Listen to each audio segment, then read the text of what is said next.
నిజంగా మన భారతదేశం గర్వించదగ్గ విషయం భయ.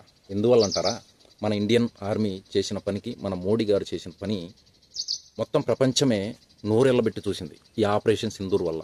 అసలు ఏం జరిగిందో తెలుసా? మౌలానా మసూద్ అజార్ పేరేమని ఉంటారు కదా, కరడుగట్టిన ఉగ్రవాది.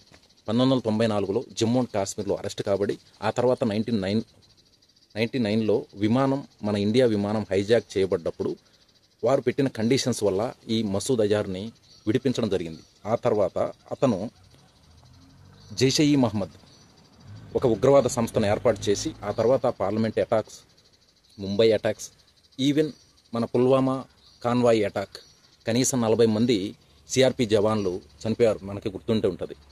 వీడంతటికి కారణం కూడా ఈ ఉగ్రవాద కుక్క. అయితే మొన్న జరిగిన ఆపరేషన్ సింధూర్ తెలుసు కదా, మన మహిళలే ఆ యొక్క ఆపరేషన్ లీడ్ చేశారు. ఆ ఆపరేషన్ ఓన్లీ 25 మినిట్స్ వరకు జరిగినప్పటికీ ఒక్కొక్క ప్లేస్ని ఎతికి మరి నిప్పంటిచ్చేశారు భయ. మన ఎయిర్ ఫోర్స్ చేసిన ఆ సాహసం అనేది ఉంది చూడండి, రోమాలు నిక్కపొడుచుకున్నాయి. ఎవడెవడో ఏదో వాగుతాడు, కానీ ఇక్కడ మీరు ఈ వీడియోలో గమనించినట్లయితే ఫైనల్గా ఉగ్రవాద సంస్థే మన ఎదురుగా వచ్చేసి తన ఆ స్టేట్మెంట్ అనేది క్లియర్గా ఇచ్చేసింది. ఈ మసూద్ అజార్ ఫ్యామిలీ గురించి, వారి మీద అటాక్ చేసిన విషయం, బావల్పూర్లో అటాక్ జరిగిన ఆ ఫుటేజెస్ అనేది ఇక్కడ మీరు చూడొచ్చు క్లియర్గా. సూపర్ అండి.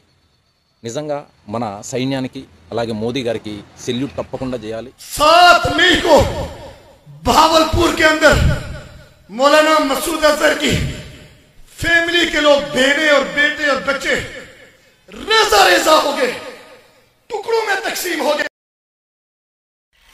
మీకు నచ్చినట్లయితే తప్పకుండా లైక్, షేర్ అండ్ సబ్స్క్రైబ్ చేయండి. Thank you. జై హింద్.